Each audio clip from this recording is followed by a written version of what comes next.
বতসোয়ানাতে অবস্থিত পৃথিবীর সবচেয়ে বড় ওয়েসিস ওকাভাঙ্গো ডেল্টা মরুভূমির বুকে অবস্থিত এমন এক প্রশান্তিময় জায়গা যেখানে আশ্রয় করে বেঁচে থাকে হাজারো প্রাণী।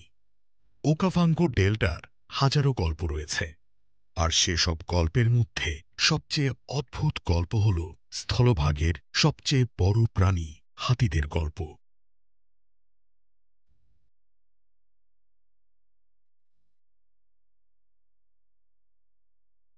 এখন আসুন আমরা জানি হাতিদের সেই অসমাপ্ত সফরের গল্পটুকু।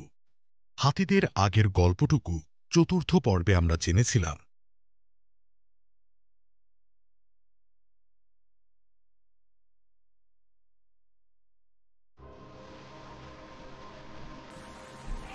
হাতিদের ছোট্ট দলটি প্রকৃতির এই দাবানল থেকে তো নিজেদের বাঁচিয়ে নেয়, কিন্তু তাদের অবস্থা আগের থেকে কয়েক গুণ বেশি খারাপ হয়ে পড়ে।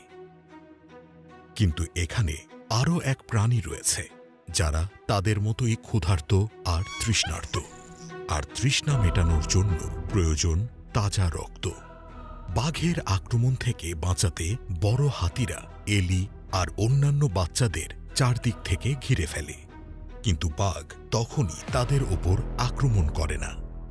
সে তো শুধু এই হাতির দলকে পর্যবেক্ষণ করে গেল। এখন তার কেবল রাত হওয়ার অপেক্ষা। রাত হতেই বাঘ এই ক্লান্ত শ্রান্ত হাতিদের মধ্যে ছুটোছুটি করে তাদেরকে বিশৃঙ্খল করার চেষ্টা করে। তার উদ্দেশ্য বড় হাতিদের ব্যস্ত রেখে এলির মতো বাচ্চা হাতিদের শিকার করা। শিকারীর দল শিকার করতে সক্ষম হয়, মা হাতি তার ছোট্ট বাচ্চাকে হারায়। হাতিদের মধ্যে সন্তানের প্রতি মায়ের ভালোবাসা অনেক গভীর হয়, কারণ একটি মাদা হাতি তার সন্তানকে ২২ মাস গর্ভে ধারণ করে। তাই সন্তান হারানোর বেদনা তারা খুব সহজে ভোলে না। কিন্তু সন্তান হারানোর যন্ত্রণা তাদের যাত্রাপথে বাধা হতে পারে না। বেঁচে থাকার জন্য তাদেরকে তাদের সফর চালিয়ে যেতে হবে। মা হাতির সন্তান হারানোর যন্ত্রণায় যেন আকাশও কেঁদে ওঠে। ওকাভাঙ্গো ডেল্টার বুকে বৃষ্টি বর্ষিত হয়। ৮ মাস আগে যেসব প্রাণীরা এখান থেকে চলে গিয়েছিল তারা আবারও ধীরে ধীরে ফিরে আসতে শুরু করে। ওকাভাঙ্গো ডেল্টা আবারও এক অপরূপ প্রকৃতির সাজে সেজে ওঠে। কিন্তু এই সুন্দর প্রকৃতি আবারও একদিন রুক্ষ মরুতে পরিণত হয়ে যাবে।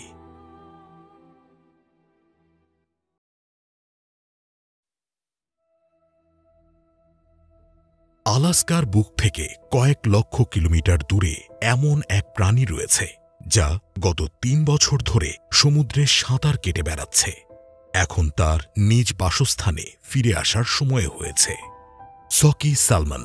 এদের শরীরে প্রাকৃতিক যে হরমোনাল টাইম ক্লক রয়েছে তা তাদেরকে জানান দিচ্ছে যে তাদের ডিম পাড়ার সময় হয়ে এসেছে।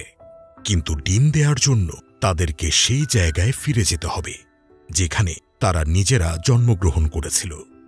এই কয়েক লক্ষ মাছ ক্ষারীয় পানি থেকে মিঠা পানির দিকে তাদের যাত্রা শুরু করেছে, আর নিজেদের আবাসস্থলে পৌঁছানোর জন্য তাদেরকে পাড়ি দিতে হবে বিশ্বের ৮ম বৃহত্তম ঝিল লেক ইলিয়ামনা।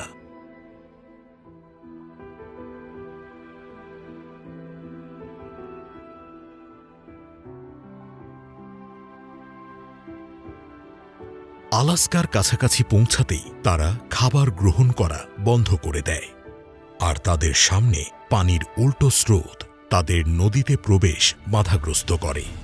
কিন্তু তারা থামার পাত্র নয়। ৪ সপ্তাহের লম্বা জার্নির পর এরা এদের রং বদলাতে শুরু করে। এদের শরীরের সুরমা রং চকচকে লাল রঙে পরিণত হয়। এ থেকে বোঝা যায় যে এই মাছগুলো এখন ডিম পাড়তে প্রস্তুত। নর মাছ ওপরের দিকে মুখ তুলে সাথী নির্বাচনের লড়াইয়ে জেতার প্রয়াস করে। প্রকৃতির এই অদ্ভুতুরে খেলা এখানেই শেষ নয়। প্রশান্ত মহাসাগরে অসংখ্য নদী পতিত হয়, আর কোন মাছ কোন নদীতে জন্মেছিল তা খুঁজে বের করা বেশ কঠিন। কিন্তু তারা যে নদীতে জন্মেছিল সেই নদীর স্মেল আজও তাদের মস্তিষ্কে সক্রিয়, আর সেই স্মেল অনুসরণ করে তারা তাদের জন্মস্থল খুঁজে বের করে নেয়। কিন্তু এখানে তাদের জন্য অপেক্ষা করছে জংলি ক্ষুধার্ত ভালুক।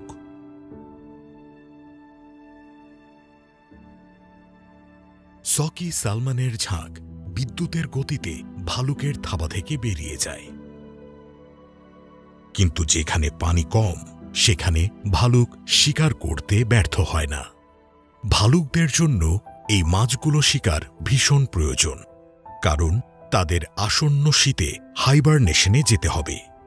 আর এই হাইবারনেশনের জন্য তাদের প্রচুর পরিমাণে প্রোটিন প্রয়োজন, কারণ তাদেরকেও তাদের সন্তানদের জন্ম দিতে হবে।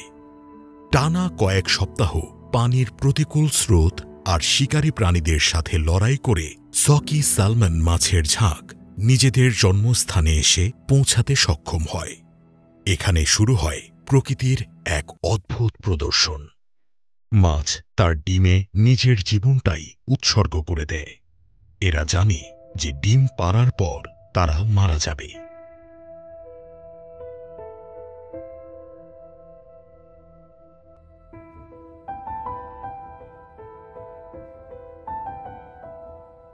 তবুও তারা এতটা পথ, এতটা সংগ্রাম করে এখানে এসে পৌঁছেছে মৃত্যুর জন্য, নাকি পরবর্তী প্রজন্মকে পৃথিবীর বুকে নিয়ে আসার জন্য?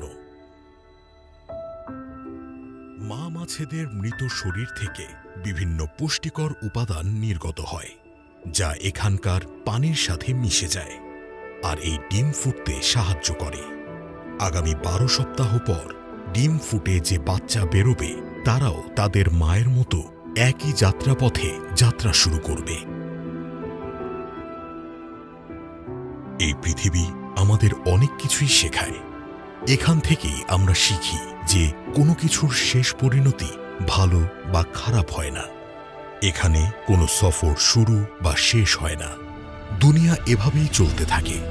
এখানে খুশিতে লুকিয়ে থাকা দুঃখ আর দুঃখের মধ্যে লুকিয়ে থাকা সুখ জীবনকে জীবনে পরিণত করে তোলে।